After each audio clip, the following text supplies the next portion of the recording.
अस्सलाम वालेकुम, आप देख रहे हैं GNN प्लस और मैं हूं आपका मेज़बान आतिफ शरीफ। आज इस स्टोरी में हम आपको दिखाएंगे सिंध में मौजूद जदीद एम्बुलेंसेस जो अब ना सिर्फ आपकी ज़िंदगी बल्कि आपके नौमौलूद बच्चों की ज़िंदगियां भी बचाएंगी। मैं इस वक्त SIEHS के मरकज़ के बाहर मौजूद हूँ। ये मेरे अक़ब में जो आप एम्बुलेंस देख रहे हैं ये SIEHS की एम्बुलेंस है, जिसके अंदर मौजूद ये जदीद मशीन जो है इनक्यूबेटर कहलाती है। ये इनक्यूबेटर उन बच्चों के लिए इस्तेमाल होता है जो बच्चे पैदाइश से कुछ लम्हात कबल जो है उनकी पैदाइश हो जाती है, वक्त से कबल पैदाइश हो जाती है। उन बच्चों के लिए ये इनक्यूबेटर इस्तेमाल होता है। ये इनक्यूबेटर्स इन एम्बुलेंसेस में लगाए गए हैं। ये किस तरह से काम करते हैं ये मेरे साथ इस वक्त इन रज़ाकार मौजूद हैं, इनसे बात करते हैं। मुझे बताइएगा किस तरह से ये इनक्यूबेटर काम करते हैं और इस इनक्यूबेटर में एक बच्चे को क्यों रखा जाता है। अस्सलाम वालेकुम। इंक्यूबेटर एक तो ये मूवेबल है हमारे पास, मतलब कि ये एक अस्पताल से दूसरे अस्पताल ईज़िली मूव कर लेते हैं। और दूसरी बात ये है कि ये इस्तेमाल होते हैं जो पैदाइश से कबल वक्त पहले जो बच्चे पैदा हो जाते हैं, जिनका वेट जो है काफ़ी कम होता है और जो नॉर्मल इन्वायरमेंट से जो है वो जिनको टेम्परेचर मेंटेन करने के लिए इस इंक्यूबेटर की ज़रूरत पड़ती है। क्योंकि ये इंक्यूबेटर सिर्फ इंक्यूबेटर ही नहीं, इसमें बच्चे का टेम्परेचर, उसकी ऑक्सीजन सैचुरेशन, ह्यूमिडिटी और बच्चे का एनवायरनमेंट, सारी चीज़ों को कंट्रोल किया जाता है।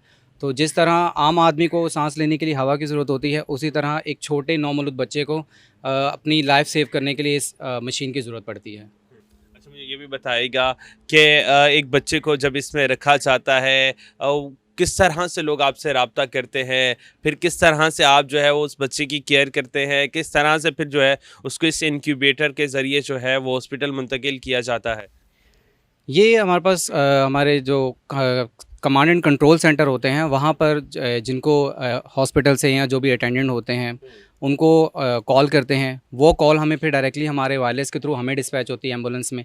फिर एम्बुलेंस का क्रू जो है वो रब्ता करता है, जब अपने जाए वक़्त पर पहुँच जाता है तो अटेंडेंट या हॉस्पिटल के इंतज़ामिया से रब्ता करके उस पेशेंट को पिक करके फिर जहाँ उसको पहुँचाना होता है मकाम तक, वहाँ तक वो पहुँचाता है। और इस दौरान जो भी बच्चे को जो भी तिब्बी आलात की या तिब्बी इमदाद की ज़रूरत पड़ती है, वो इस एम्बुलेंस में हम लोग प्रोवाइड करते हैं। बिल्कुल जी, ये जदीद एम्बुलेंसेस इस वक़्त सिंध में जो है वो अपनी सर्विस का आगाज़ कर चुकी हैं। इन एम्बुलेंसेस में मौजूद इन इनक्यूबेटर्स के ज़रिए अब नौमौलूद बच्चों की ज़िंदगियाँ महफूज बनाई जा रही हैं, उनकी ज़िंदगियाँ बचाई जा रही हैं। अब हज़ारों और लाखों रुपए आपको प्राइवेट हॉस्पिटल्स में देने की ज़रूरत नहीं, क्योंकि अब सिंध में ये इनक्यूबेटर से लैस जदीद आलात से लैस जो है ये एम्बुलेंसेस सिंध के तमाम शहरियों के लिए बिल्कुल मुफ्त है। मेरे से इस वक्त SIEHS के डायरेक्टर ऑपरेशन लुत्फ़ अली साहब मौजूद हैं, इनसे इनक्यूबेटर के बारे में जानते हैं। सर बहुत शुक्रिया। सर पहले मुझे ये बताइएगा इस वक्त SIEHS की कितनी एम्बुलेंसेस के अंदर ये इनक्यूबेटर मौजूद है, क्यों ज़रूरत पड़ी इसकी कि एम्बुलेंसेस के अंदर मौजूद होना चाहिए। जी आतिफ, बहुत शुक्रिया। सबसे पहले कि आपका पहला क्वेश्चन कि कितने हैं, तो इस वक्त 25 गाड़ियाँ हैं हमारे पास जिसमें इनक्यूबेटर लगा हुआ है। अब ये क्यों ज़रूरी है, हम सबको पता है जो अमवात होती है और उसमें सबसे ज़्यादा अमवात होती है माँ की और बच्चे की। और बच्चों की अमवात अगर हम देखें तो 5 साल से नीचे वाले बच्चों की अमवात ज़्यादा होती है।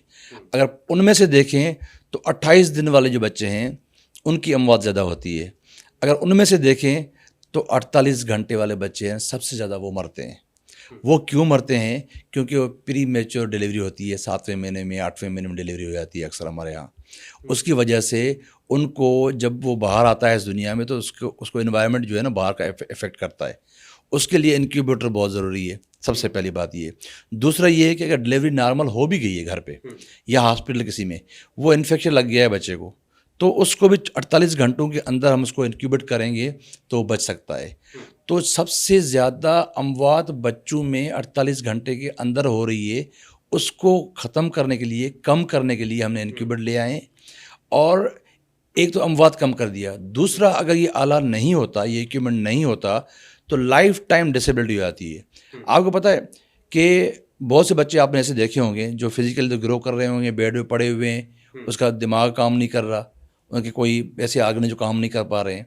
तो सिर्फ इसलिए होता है कि अगर पहले 24 से 48 घंटों के अंदर डॉक्टर ये आइडेंटिफाई कर दे कि इस बच्चे को बड़े हॉस्पिटल में ले जाना है और बड़े हॉस्पिटल में पहुंचने तक और छोटे छोटे हॉस्पिटल के अंदर दोनों जगहों पे अगर इनक्यूबेटर ना हो ना, तो समझो आप वो बच्चा आपका गया।